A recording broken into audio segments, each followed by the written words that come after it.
You know, in the world of sports, some rivalries are just bigger.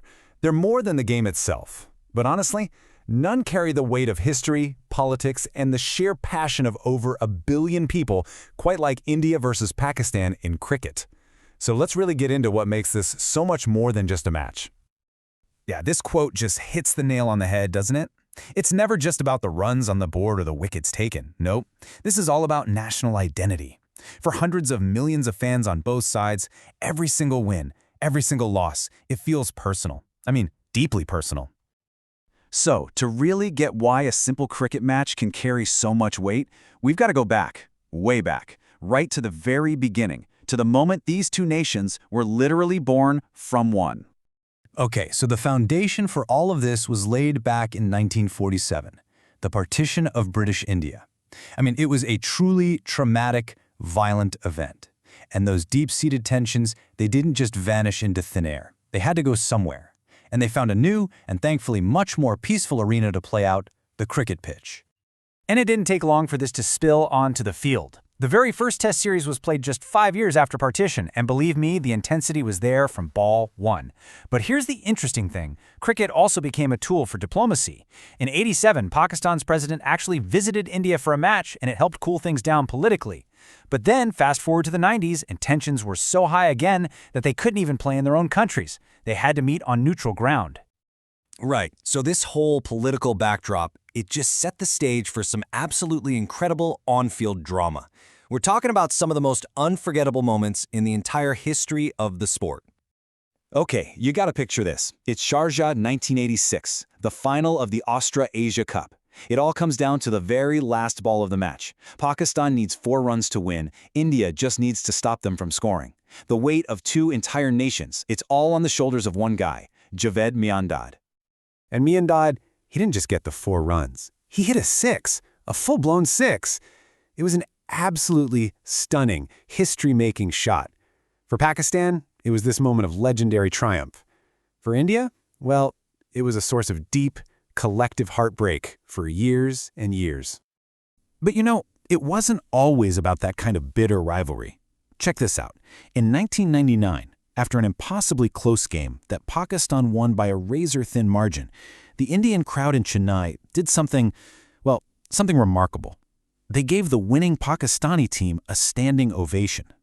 It's just a powerful reminder that underneath all that tension, there's this deep, deep respect for the game.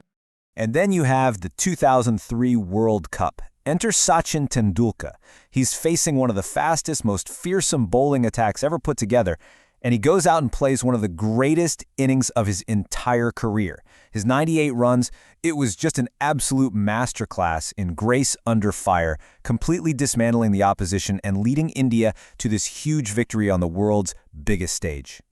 Fast forward to 2007, the first ever T20 World Cup Final. And who's in it? Of course, it's India versus Pakistan. It goes right down to the wire, to the final over. India ends up clinching the whole thing by just 5 runs after a risky shot, a scoop, goes wrong and lands right in a fielder's hands. I mean, what an iconic, nail-biting finish. All right, so those iconic moments are absolutely thrilling, right? But the stats, the numbers tell their own fascinating story, especially when you look at how the balance and power has really shifted in the modern era. So let's talk about the biggest stage, the ODI and T20 World Cups. When it comes to those tournaments, India's record against Pakistan is, well, it's just astonishing. 15 wins to only 1 loss. 15-1. That is pure dominance. Maybe it just shows an ability to handle that insane pressure when it matters most. But wait, the overall story gets a little more complicated when you look at the different formats. In the classic 50-over one-day games, Pakistan actually has the edge in the head-to-head record. But in the newer, faster, more explosive T20 format, India has a really clear advantage. And in the Champions Trophy, it's a dead heat, perfectly balanced. And what about the ultimate prize? We're talking major ICC trophies? Well, here India has a pretty significant lead, 7 senior titles to Pakistan's 3. And that kind of tells a bigger story about consistency and success in those high-stakes knockout tournaments. So you take that statistical dominance, you combine it with the fact that they don't play each other that often anymore, and it sparked this really fascinating and kind of controversial debate in recent years.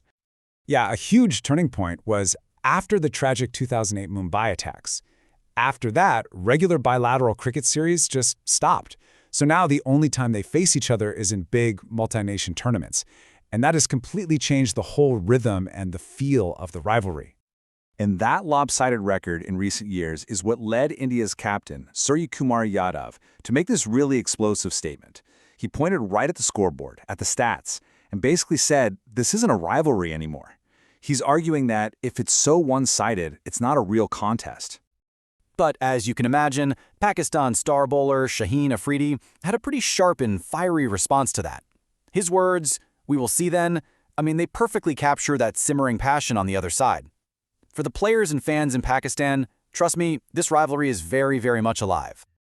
So, where does all this leave us? Well, despite the stats, despite the debate, despite the fact they don't play that often, here's the bottom line. Every single time these two teams are scheduled to play each other, it is still one of the most watched, highest-pressure sporting events on the entire planet.